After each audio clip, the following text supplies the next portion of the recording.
always have stuff at gigs, you know, always have something that you can sell even for a couple of quid. And once you're at a point that you have an audience, don't be scared, don't be scared to start getting really elaborative. I used to manage a band from Airdrie called Flood of Red, and the best thing we ever did is they dropped their debut record. We dropped randomly one day. At the time they had about 5,000 email addresses on their mailing list, maybe 10,000 likes on Facebook. So a decent sized band, but not a big band by any stretch of the imagination.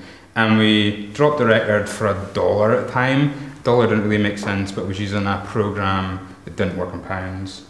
And because we dropped it for $1, they ended up selling like 6,000 copies of the record for $1, which again is a decent revenue stream.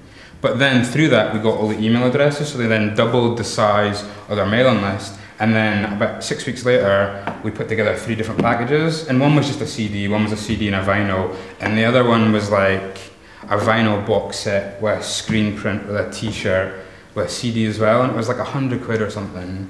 And because they had the audience, we didn't get many of them made, like maybe got 50 made, but because of that much higher price point, we sold them to people that really liked the band. So I think that the traditional formats of trying to get CDs into shops is long, long gone. But I think that once you're at a point that you're sure that you're ready to sell 100 vinyl, 250 vinyl, then go for it, you know, because I can't remember the last time I bought a CD, but I've probably bought 20 records in the last year. But having stuff for your audience to buy is really important. And one of the best things I seen actually, it was at Go North, the guy for the Orchard, I've totally forgotten his name. He says have something at a price point for all your audience. So have that thing at £1, but have that specialist product at like 100 quid, because it's kind of like a pyramid to your audience. So you've got all these folk in the base of the pyramid who will spend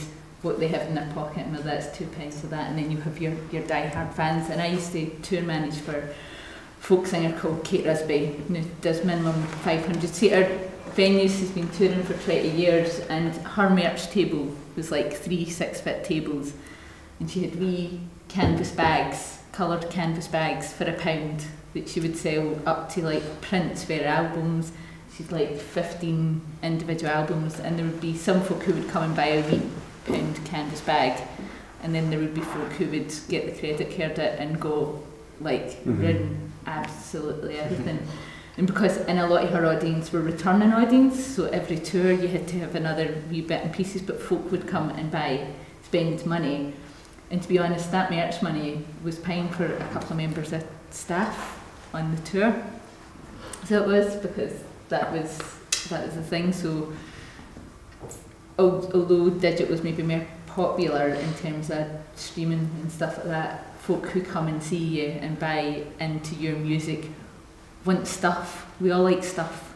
So yeah, make sure you've got stuff. Two things, Loud did a brilliant thing where they put on their Facebook page, going, right, we're going to be in these places, who wants to come and sell our CDs, and you'll get 2 tickets and we'll get you a couple of beers, and they get an album. And they get inundated in folk who want to come and sell Loud's merch. I did a total fan girl thing, and I got to sell Jonas Policewoman's like merch. I crumbled, because she's like the coolest human being that I've ever met. But Tom Rose, who does a lot of her promotion, had emailed me going, do you know anybody, Jennifer, that would help it? And I was like, me? Can I do it? There's folk who are as sad as me, who are willing to go and sell your merch, and that then gets your buy-in for your fans again as well. Well, it's nothing worse than if you're watching a band and you think, quite fancy buying a CD, but the dude's not there, so I'll go back. Or my Gig trains, happens. I need to... Later on you're like, oh, he's there, but it's busy now. It's like, just have, even if it's 20 quid, that's only 2 CDs at a tenner. You've made your money back. No matter time, and I'll tell you now, if you don't set it up, you will sell, and if you do set up, sometimes you'll sell nothing. It's just how it works for some reason, but there's no harm in having it out every gig, and you know, otherwise it's just going to sit in the box. Nobody wants 600 copies. I can tell you, no one wants 600 copies of an album underneath their bed.